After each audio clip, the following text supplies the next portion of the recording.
السلام عليكم ورحمة الله تعالى وبركاته. كيف راكم دايرين البنات؟ كنتمنى ان شاء الله هذا الفيديو يلقاكم في افضل الاحوال وفي احسنها. فيديو جديد. الفيديو ديال اليوم البنات غادي يكون على التعاونيه.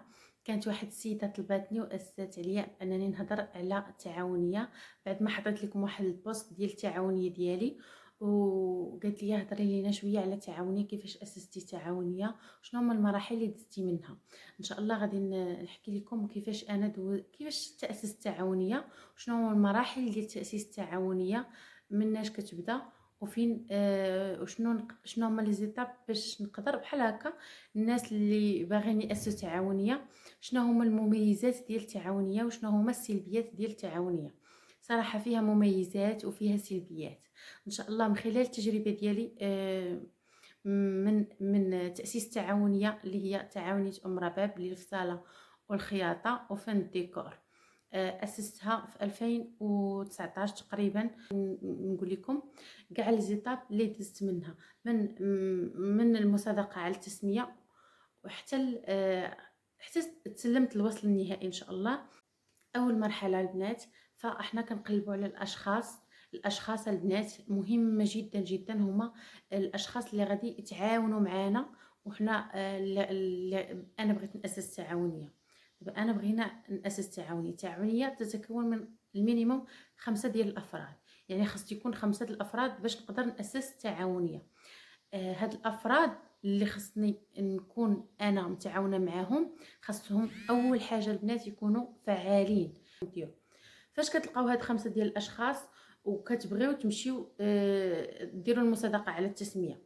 يعني شنو هي المصادقه على التسميه؟ اول حاجه فاش لقيتوا الاشخاص وتجمعتوا واختاريتوا الاسم ديال هاد التعاونيه شنو غادي يكون، كتختاروا 3 ديال الاسماء ولا 4. مهم خاصكم ضروري تختاروا 3 ديال الاسماء. في مكتب التنميه والتعاون كيقول لك 3 ديال الاسماء، باش لا كانت الاولى ديجا دايره هاد التعاونيه ولا شي حاجه كيشوفوا الثانيه. بحال مثلا انا درت ام رباب، درت تعاونيه ام رباب، ودرت عالم ام رباب، ودرت شي اسم اخر ما بقيتش عاقله عليه. المهم اختاروا هما تعاونيه ام رباب للخياطه والفصاله وفن الديكور. المهم هذا هو الاسم اللي عطاوه ليا. بعد البنات فاش كتختاروا الاسم بيناتكم نتوما الخمسه الاعضاء كتوجهوا لمكتب التنميه والتعاون اللي كاين على حسب الجهه. بحال مثلا انا كاين جهه مراكش اسفي، كاينه مكتب التنميه والتعاون كاين في اسفي. كيشوف الاسماء ديال التعاونيات واش كاينين ولا ما كاينش. المهم كيختار اسم واحد. انا راه من بعد غادي نخلي لكم الموقع ديال مكتب التنميه والتعاون في صندوق الوصف باش هكا تدخلوا، وراه فيه جميع التفاصيل، جميع الاستفسارات اللي عندكم. اي استفسار. ليطاب الثانيه البنات كيف ما قلت لكم بعد ما خديتوا التسميه، ليطاب الثانيه هي كتجي مرحله ديال التاسيس، مرحله التاسيس ديال النظام الاساسي.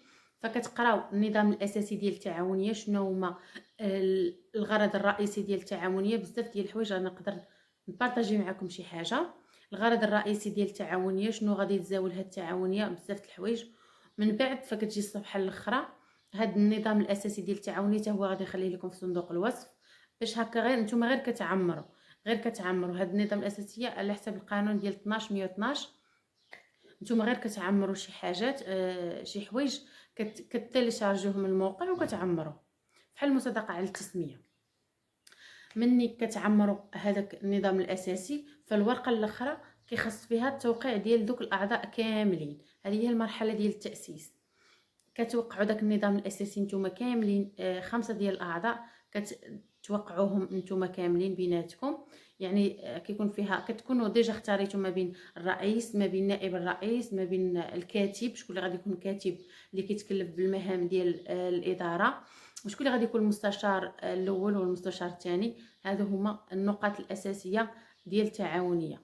من بعد ما غادي تكونوا ديجا سينيتيو هذاك النظام الاساسي، فبعد ما سينيتيو بعد ما سينيتيو النظام الاساسي ديال التعاونيه فكتجي لائحه الاعضاء.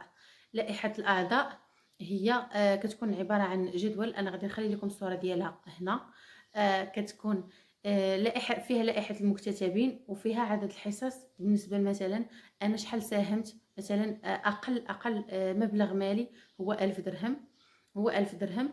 وكتكون كل واحد مثلا يقدر يتكلف بجوج الحصص 200 درهم 200 درهم 200 درهم 200 درهم، فكتكون 2000 درهم. ان شاء الله غادي نخلي لكم التفسير ديالها هنايا باش تعرفوا شنو هي لائحه الاعضاء، غادي نخليها لكم. المهم انا غادي نهضر ونخلي لكم الصور ديالها باش تكونوا على درايه بالموضوع. بعد ما خديتوا لائحه الاعضاء عمرتوا داك الجدول وسينيتيو فيها عاود، حتى هي كتشدوا داك لائحه الاعضاء والنظام الاساسي ونسخ من بطاقه التعريف الوطني ديال الاعضاء كاملين، وكاله بنكيه باش غادي تقدروا تفتحوا حساب. شكون اللي غادي يتكلف بهذا الشيء؟ فغادي يتكلف به فقط الرئيس وامين المال، اولا الرئيس ونائب الرئيس. ما بقاش امين المال، كاين الرئيس ونائب الرئيس. كتوجهوا الوكاله بنكيه تفتحوا حساب، وكتكونوا هازين معكم هاد الاوراق كاملين. الاوراق البنات اللي هي نظام، بعد ما كتكونوا خديتوا الشهاده البنكيه فكتزيدوها على الاوراق اللي خديتوا، اللي هي المصادقه على التسميه، النظام الاساسي. النظام الاساسي اللي كيتكون من لائحه الاعضاء ومحضر التفويض، ونسخ من البطاقه الوطنيه للاعضاء المتعاونين، ونسخ من البطاقه الوطنيه اللي غادي يسيروا التعاونيه، الاجهزه ديال الاداره. وغادي توجهوا للسلطات المحليه، غادي تكون الشهاده البنكيه بطبيعه الحال، وغادي توجهوا للسلطات المحليه تعطيوهم هذا الدوسي هذا كامل. فاش غادي تعطيوهم هذا الدوسي كامل، هما غادي يعطيوكم الوصل النهائي ديال التعاونيه. غادي تعاود تشدوا داك الوصل تزيدوا على الاوراق الاخرين اللي جمعتوا كاملين، وكتوجهوا للمحكمه. المحكمه غادي توجهوا لمكتب الضبط. المكتب الضبط يمكن كتخلصوا شي 50 درهم، 50 درهم ديال الدوسي، 50 درهم ديال الدوسي باش غادي تسجلوا في السجل المحلي للتعاونيات. وهكذا البنات كتكونوا جمعتوا جميع الاوراق اللي غادي تخص التعاونيه. غادي يكون الملف القانوني ديال التعاونيه جاهز.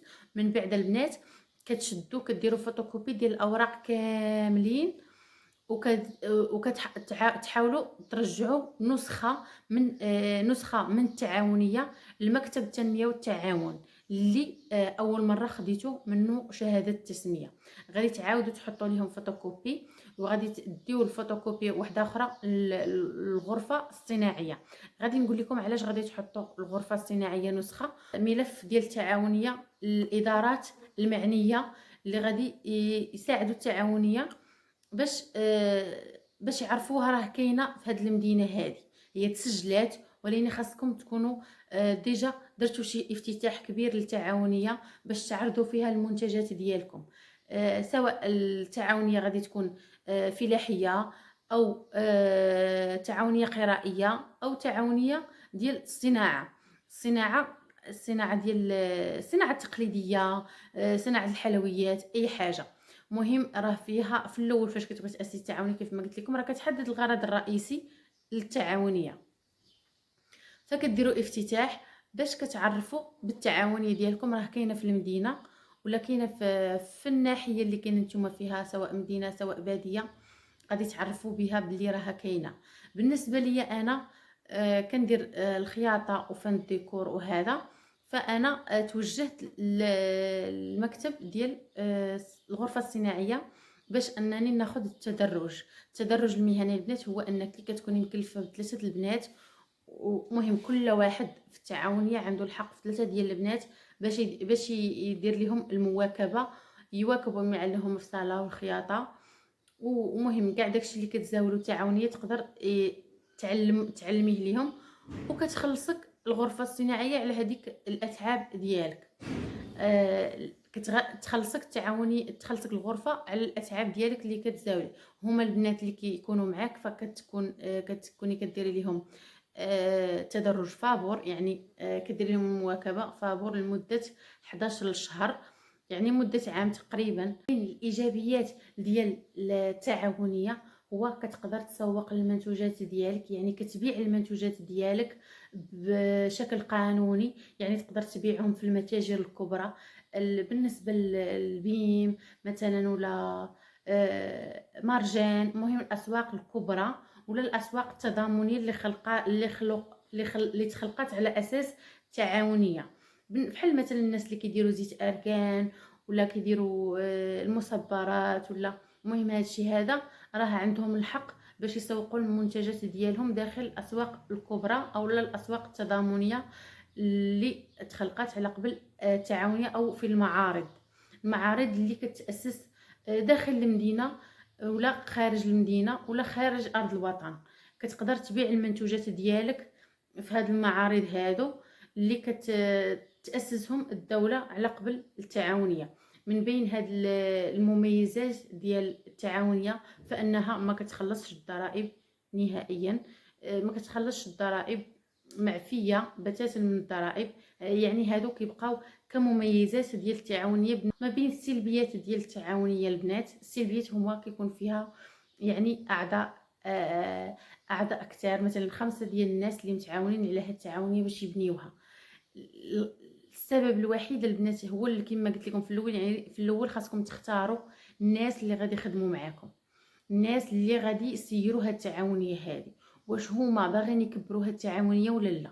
الا ما كانش في بالهم انهم يكبروا هاد التعاونيه، ولا ما كانش في بالهم انهم يخدموا هاد التعاونيه ويوصلوها لاحلى المراتب والاحسن المراتب، فراه ما غاديش تستمر التعاونيه. كيف ما وقع لي انا البنات، يعني انا ما عرفتش نختار الناس اللي غادي يخدموا معايا مزيان في التعاونيه. فانا لقيت راسي غير خدامه انا بوحدي، ندير بزاف الامور بوحدي. داكشي علاش البنات يعني قررت انني وقفتها، انني تحولت لمدينه اخرى. وهادشي داكشي علاش ما كملتش في التعاونيه. هي راه باقا على ارض الواقع وباقا مؤسساها، يعني التعاونيه هي على ارض الواقع ولكني ما خداماش. فجبت هاد الماكن هادو، وقبل ما ناخذ شي داعم ولا شي حاجه، يعني المهم ما خدمتش ليا، خدمت فيها مده ديال العام. فالاعضاء ما كيكونوش متفاهمين نهائيا. البنات شي كيبغي حاجه والاخر كيبغي حاجه، يعني ما كيبغيوش يكملوا مثلا في المسيره ويبغوا يكبروا هاد التعاونيه هذه. فاضطريت انني نوقفها، ريتما نشوف الناس اللي غيقدروا يخدموا معايا. ولا ما خدماتش هكا، راه غادي نشوف شي حاجه اخرى اللي نقدر نستمر فيها.